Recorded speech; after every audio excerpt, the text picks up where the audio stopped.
Now let's paint those roses. The roses were tricky for me. I really wanted to draw black roses because it's just so cool and so much fun. But we have a lot of black happening on this page already. Her hair is nearly black. The cat is nearly black. Black roses would just be very difficult to see. So I thought red roses, but blood red roses are the second best thing. So I am starting with the cleanest, purest middle red that I could find.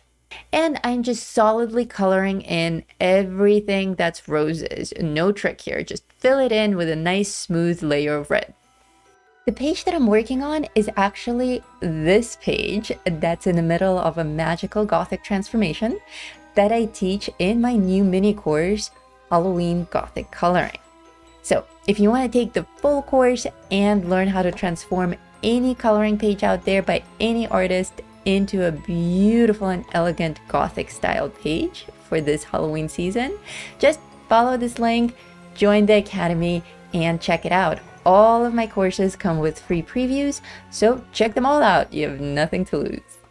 Now let's grab a deeper red or even a burgundy and add some of the detail. You should still be able to see the lines, the original drawing lines through your first layer of red. So it should be no problem to add all of this shading with a dark red or a burgundy pencil. I'm trying to concentrate more of the darkness in the centers of the rose and just fan it out. Most of my courses are very involved and lengthy and will keep you busy for several weeks or even months and are packed with assignments and final projects. This one is a little bit different. I know that everyone is busy around Halloween time. You have colorings to do. You probably have crafting to do. You may be decorating with your kids. I have more plans for you this Halloween season, so I don't want to keep you too busy. That is why I designed this course to be very lighthearted, very quick, but still packed with useful information and amazing tricks of the trade that only us artists know. And once that's done, let's bring in an actual black. This is a recurring theme in this course. We'll build up our colors, and if we want them to be even darker, we'll come in with our black to build up those shades. If you've taken my How to Use Colored Pencils Like a Pro course, you know all about building up shades. If you haven't taken that course yet, oh my God, you're missing out. That's all I'm going to say for now. We'll talk about it later. Oh, hey, you're still here. Perhaps you're enjoying this video.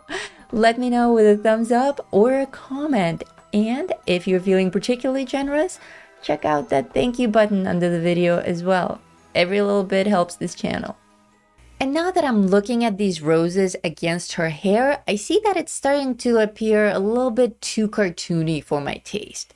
Like we have this cardboard cutout of purple hair, and now we have this cardboard cutout of red roses. It's cute, but it's a little too cute for me. I want a little bit more texture. I want a little bit more things just working together naturally. So naturally, I'm going to grab the same light red pencil, that middle red pencil that I started the roses with, and I'm just going to add some very delicate highlights to her hair with that pencil.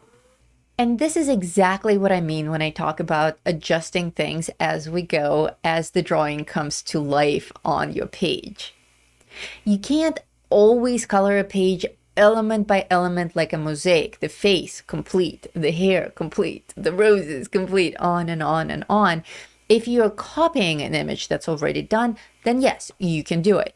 But if you're working from your imagination, that's not really a reliable way of coloring. If you're working from your imagination, then you have to be able to adjust as you go along. So that means trusting yourself. It means trusting your instinct, trust your gut feeling. For me, the hair looks so much better now with a slight touch of red. The colors just flow into each other beautifully. And then I thought, I'll take it a step further. Why not add a little bit of that pale red just around the mouth and see what happens? If I don't like it, I can always lighten it later. So these were the roses. Very quick and easy. But there's so much more to this page and Halloween and Gothic coloring in general. So I hope you're excited. I hope you're interested in this style. Do follow the link and join the full mini course, Halloween Gothic coloring. Again, if you enjoyed this video, do all the bells and whistles, thumbs up, comments, a heart. I love you guys. Thank you so much for your support and for watching.